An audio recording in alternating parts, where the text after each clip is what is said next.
I got so much motherfucking design on right now. Break it down, bring it back, make it clap. I got 3 old thoughts, new guap, wear that thing. Bitches on my line, and you know.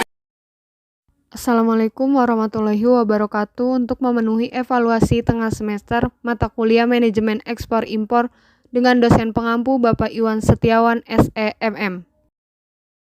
Sebelum itu, perkenalkan, nama saya Cindy Putri Winardi, nomor induk mahasiswa 112-11443, Prodi Manajemen.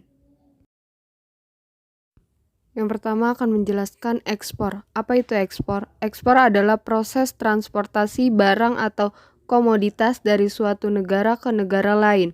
Proses ini sering kali digunakan oleh perusahaan dengan skala bisnis kecil sampai menengah sebagai transaksi utama untuk bersaing di tingkat internasional. Ekspor sendiri merupakan kegiatan badan hukum atau perseorangan yang melakukan kegiatan ekspor.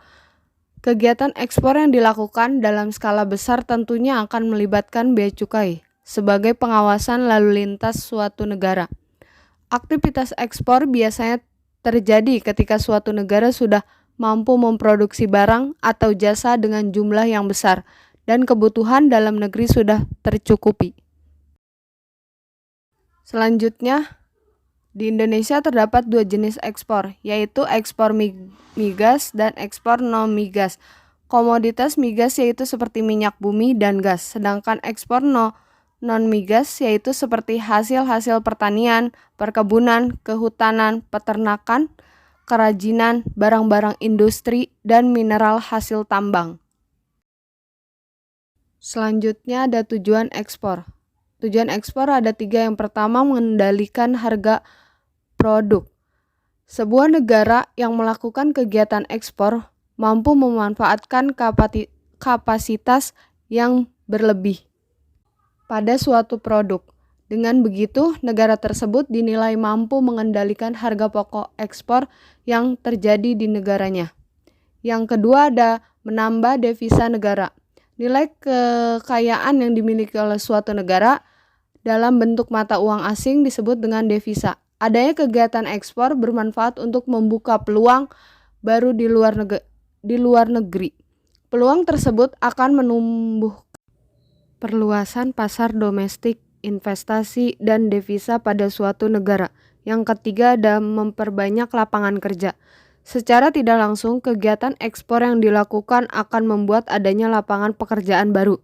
Dengan begitu, kegiatan ekspor juga urut menekan angka pengangguran. Selain itu, pertumbuhan ekspor di suatu negara akan memunculkan lapangan pekerjaan yang menyebabkan turunnya angka kemiskinan.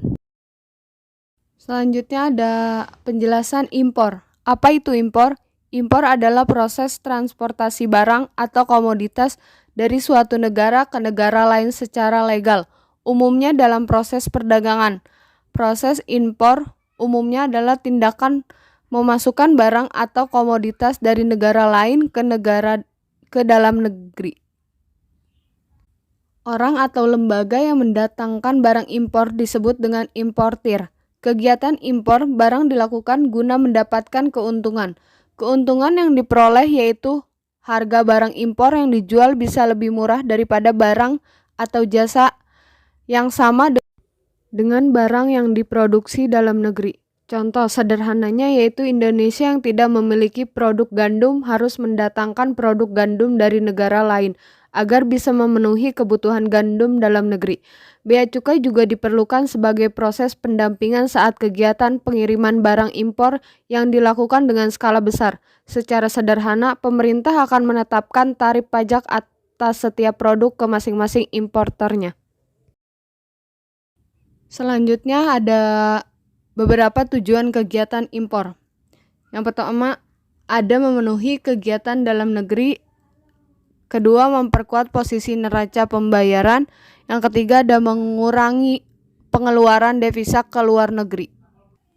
Tujuan adanya kegiatan impor tentunya untuk memenuhi kebutuhan dalam negeri. Kegiatan impor juga merupakan bentuk komunikasi atau kerjasama pada setiap negara.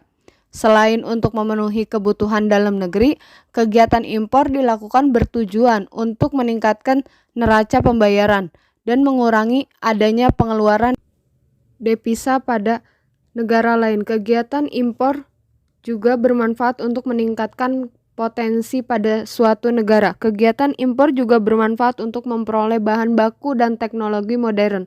Hal ini membuat kegiatan impor secara tidak langsung mendukung stabilitas suatu negara. Berikut ada contoh perusahaan ekspor-impor, yaitu PT Yestek Pratama adalah perusahaan swasta nasional yang bergerak di bidang pengadaan, perdagangan, ekspor, impor, dan pertambangan yang berperan aktif di tanah air. PT Yestek Mulia Pratama telah melakukan beberapa kegiatan seperti pertambangan, perdagangan, dan ekspor. Kepercayaan yang diberikan berbagai pihak, seperti pemerintah, swasta, maupun perorangan, setelah menciptakan berbagai produk atau barang yang dihasilkan. PT Yestek Mulia Pratama akan menjadi perusahaan ekspor dan impor dan pertambangan yang dapat bersaing dengan perusahaan lainnya dengan pengembangan sumber daya manusia, manajemen teknologi, dan tata kelola perusahaan yang baik dapat menjadikan perusahaan ini menjadi perusahaan terbaik di Indonesia. PT Yestek Mulia Pratama meningkatkan daya saing perusahaan di perdagangan ekspor impor industri pertambangan dengan mengembangkan pelayanan dan teknologi terbaik pada konsumen dalam memenuhi harapan pemangku kepentingan, meningkatkan pelatihan SDM untuk menghasilkan tenaga kerja yang berkualitas dan menciptakan lingkungan kerja yang kondusif, serta menyediakan lapangan kerja yang luas. Penggunaan incoterm ini adalah untuk menyamakan persepsi antara eksportir dan importir, khususnya terkait penyerahan barang dan menentukan harga, sehingga tidak terjadi kesalahan interpretasi bagi kedua belah pihak dalam pembuatan kontrak ekspor. Dalam incoterm ini diatur kewajiban yang harus dipenuhi dalam proses pengiriman barang. Selanjutnya ada contoh, dicantumkan incoterm ex-work pada barang yang ditawarkan oleh eksportir. Ini artinya harga barang yang ditawarkan adalah harga di pabrik atau gudang eksportir, sehingga importir berkewajiban menanggung segala biaya pengiriman dan biaya lainnya, meliputi dari pabrik atau gudang eksportir sampai tiba ke lokasi importir. Selanjutnya ada contoh kasus, eksportir keripik tempe memiliki pabrik di Sukabumi.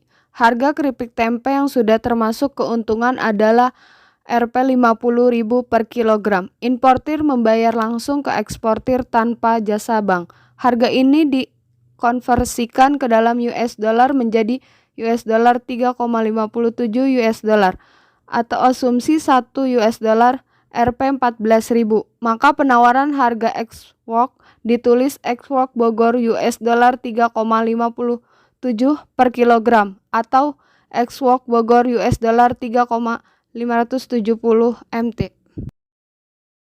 Terima kasih, mungkin itu saja dari saya. Bila ada kurang mohon maaf. Wabillahi taufiq walhidayah. Wassalamualaikum warahmatullahi wabarakatuh.